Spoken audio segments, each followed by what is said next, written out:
कैसे हो आप सभी। मैं अशोक कुमार यूपीएससी और स्टेट पीसीएस के फाउंडेशन बैच में आपका स्वागत करता हूं। आइए स्टार्ट करते हैं। आपका मृदा चैप्टर समाप्त हुआ है और उससे संबंधित क्वेश्चन को करते हैं। क्वेश्चन नंबर 1 है, विभिन्न प्रकार की मिट्टियों की जल धारण क्षमता का घटता हुआ क्रम बताना है। तो जो मृत्तिका है, गाद है, बालू है, तो इसमें क्या होता है, जो मृत्तिका है इसे क्ले बोलते हैं। इसके कण क्या होते हैं, छोटे छोटे होते हैं, तो इसमें जल धारण क्षमता अधिक होती है। उससे बड़े क्या होते हैं, गाद के कण होते हैं, और बालू के कण काफ़ी मोटे मोटे होते हैं। आपने बालू देखी होगी, रेत वगैरह। ठीक है, तो इसका राइट आंसर क्या हो जाएगा बताइए। तो इसका राइट आंसर हो जाएगा A will be right answer. Next question की तरफ चलते हैं। किस मिट्टी में केसी कैपिलरी सबसे अधिक प्रभावशाली होती है। तो जो चिकनी मिट्टी होती है, चिकनी मिट्टी में क्या हो जाएगा, केसी का कैपिलरी वो अधिक होगी, क्योंकि पिछले क्वेश्चन से अटैच है चीज़। इसके कण क्या होते हैं, वो बहुत महीन होते हैं, बहुत बारीक होते हैं। जैसे इसमें पानी मिलता है तो एकदम से क्या है, लई सी बन जाती है। तो क्या हो जाएगा इसका राइट आंसर क्वेश्चन नंबर 2 का, तो चिकनी मिट्टी। ठीक है, तो A will be right answer. अब यदि हम बात करें, नेक्स्ट क्वेश्चन की तरफ मूव करते हैं। मृदा संरक्षण वह प्रक्रम है जिसमें, आप वॉच कीजिए, पढ़िए। बंध्य मृदा उर्वर मृदा में परिवर्तित होती है, मृदा वातित होती है, मृदा का अपरदन होता है, मृदा को नुकसान से सुरक्षित किया जाता है। तो मृदा संरक्षण में क्या होता है, उसको संरक्षण ही प्रदान किया जाता है। तो इसका राइट आंसर क्या हो जाएगा, राइट आंसर हो जाएगा डी। ठीक है, तीसरे क्वेश्चन की तरफ चलते हैं। टेरा रोसा का प्रारूपिक विकास उस भूभाग में होता है जिसमें, अब टेरा रोसा क्या है आपको ये पता होना चाहिए। तो टेरा रोसा बताया था 5 लेटर चूस के, 5 लेटर चूस के, ये ट्रिक बताई थी ना। तो जो टेरा प्रेयसी के प्रेम है, तो टेरा कौन है, प्रेयसी है, प्रेमिका है। और यहाँ पर ये सब किसने बताया था, ये एक प्रकार की मिट्टी होती है टेरा रोसा, जो ये चूना पत्थर की चट्टानों से जो टूटकर इसका निर्माण होता है। तो राइट आंसर इसका क्या हो जाएगा, ये राइट आंसर हो जाएगा। आगे के देख लेते हैं, इसमें कुछ ऐसा है तो नहीं। ग्रेनाइट बलुआ पत्थर से इसका कोई मतलब नहीं है। नेक्स्ट बात करते हैं, मृदा विक्षालन बड़ी समस्या है। तो मृदा विक्षालन यानी कि मृदा की ऊपरी परत का बह जाना, तो ये कहाँ होगा, जहाँ बारिश ज़्यादा हो रही होगी, जहाँ बारिश ज़्यादा हो रही होगी। और बारिश ज़्यादा कहाँ होती है, जो विषुवत रेखा के आसपास, यानी कि उष्णकटिबंधीय वर्षावन में। ठीक है, तो A will be right answer. Next बात करते हैं, हेलोफाइटस अच्छी वृद्धि करते हैं। तो क्या बताया था आपको, हेलोकाएँ लिहाज नहीं है तुमको।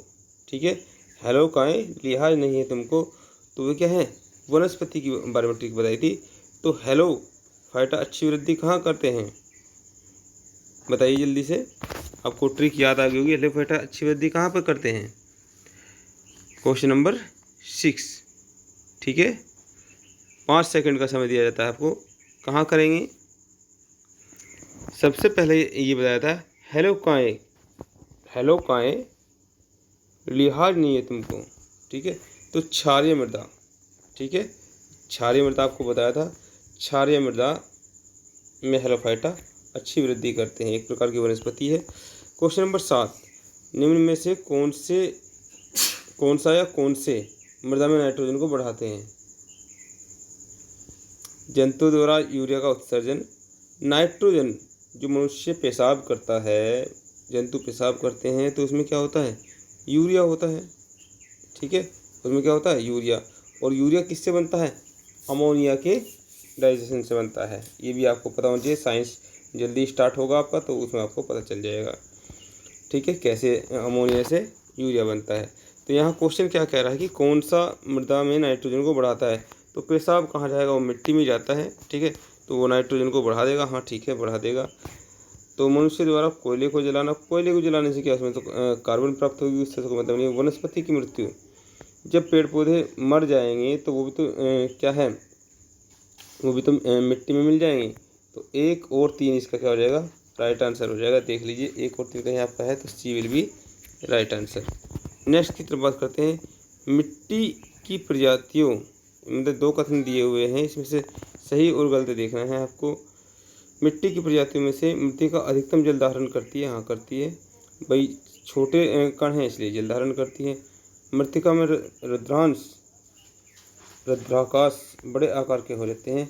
मृत्तिका तो सबसे छोटी होती है, तो इसका राइट आंसर क्या, ये तो सही है, लेकिन आर क्या हो जाएगा, गलत हो जाएगा। देख लीजिए यहाँ पर कहीं इसका ऑप्शन दे रखा होगा, ए सत्य और असत्य, तो C will be right answer, C will be right answer.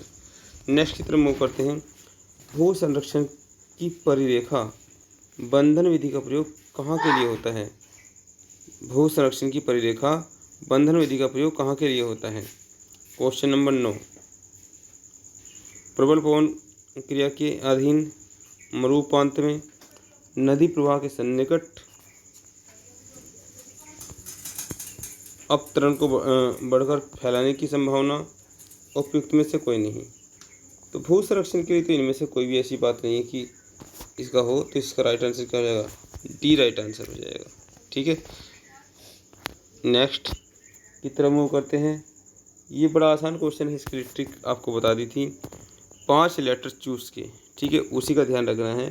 5 letter choose के, तो 3 तो इसमें आ ही रहे हैं, स्पॉट जोल्स अलग आ रहा है, स्पॉट जोल्स तो अलग आ रहा है। आप इसमें स्पॉट जोल्स को लिख लीजिए, नोट कर लीजिए। जहाँ आपने 5 लेटर चूज के वाला ट्रिक लिखी थी वहीं पर आप नोट कर लीजिए। इसमें जो स्पॉट जोल्स होता है वो आर्द्र शीतोष्ण का होता है। किसका होता है? वो आर्द्र शीतोष्ण का होता है। बाकी तो आपको सारा क्लियर है। ठीक है, तो जो पड़जाल मिट्टी है वो कहाँ मिलेगी, कैसी क्लाइमेटोलॉजी में देखने को मिलेगी? जल्दी बताइए। क्वेश्चन नंबर 10 आपका। ठीक है, तो जो पड़जाल मिट्टी है वो पड़जाल मिट्टी क्या बताई थी आपको? शीत शीतोष्ण में बताई थी। कहाँ बताई थी? पड़जाल होगी शीत शीतोष्ण में। और चेरनोज होगी ये समशीत स्टेपी में। चेरनोज जो है वो समशीत स्टेपी में होगी।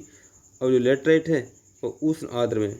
जब लेटर देंगे तो लेटर क्या होगा, जब प्रेयसी को लेटर देंगे तो पसीना पसीना आ जाएगा ना, गर्मी ज़्यादा लगने लगेगी, सर्दी में भी गर्मी लगेगी, तो ये क्या हो जाएगा, ये राइट आंसर हो जाएगा इसका। ठीक है, तो ये स्पॉट जोल्स आपको पहले ही नोट करवा दिया है। तो क्या आंसर हो जाएगा इसका? देखिए आप, ए होगा, बी होगा, सी होगा। ठीक है, तो इसके हिसाब से तो पड़जोल क्या है, सेकंड में जा रहा है, तो 2 ही आंसर है, यहाँ से भी आप एलिमिनेट कर सकते हैं।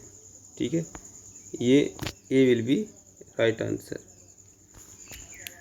नेक्स्ट बात करते हैं, केचुए खेती के लिए अच्छे नहीं होते हैं। क्यों नहीं अच्छे होते हैं? वो तो उसमें मतलब ऑक्सीजन को अंदर लेके जाएंगे तो वो तो अच्छे होते हैं।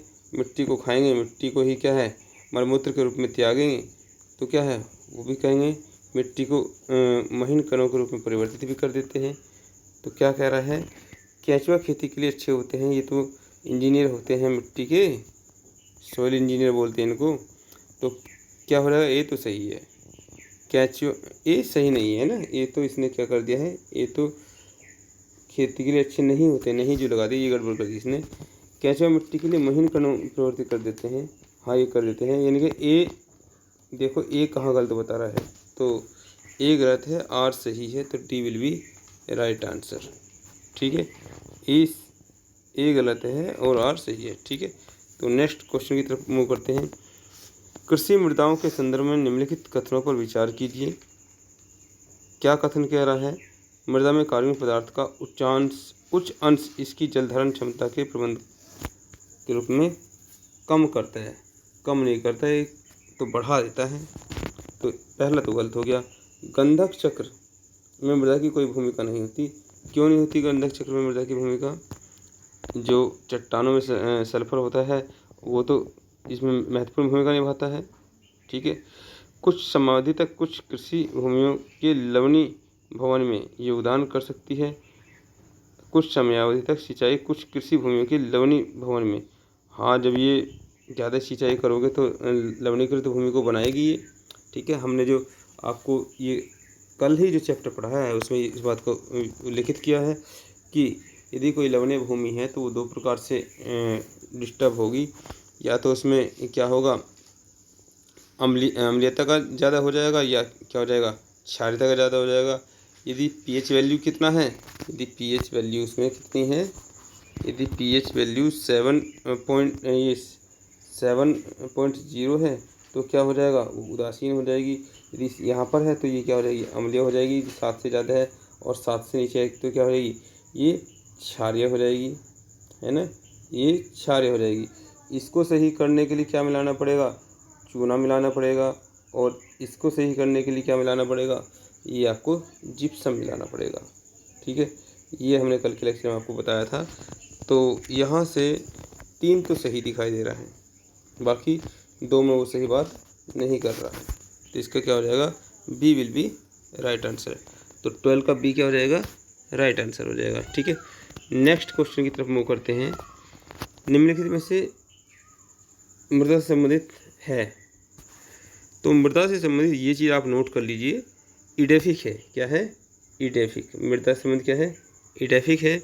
और इसमें आप नोट क्या करेंगे, मृदा जो संरचना होती है उसके घटकों को इडेफिक कहा जाता है। इडेफिक जो मृदा की संरचना होती है, जो आपको ये बताया था, जो परतें बताई थी, ठीक है, संस्तर बताए थे, वो सब उसको सम्मिलित रूप में क्या बोलते हैं, इडेफिक बोलते हैं।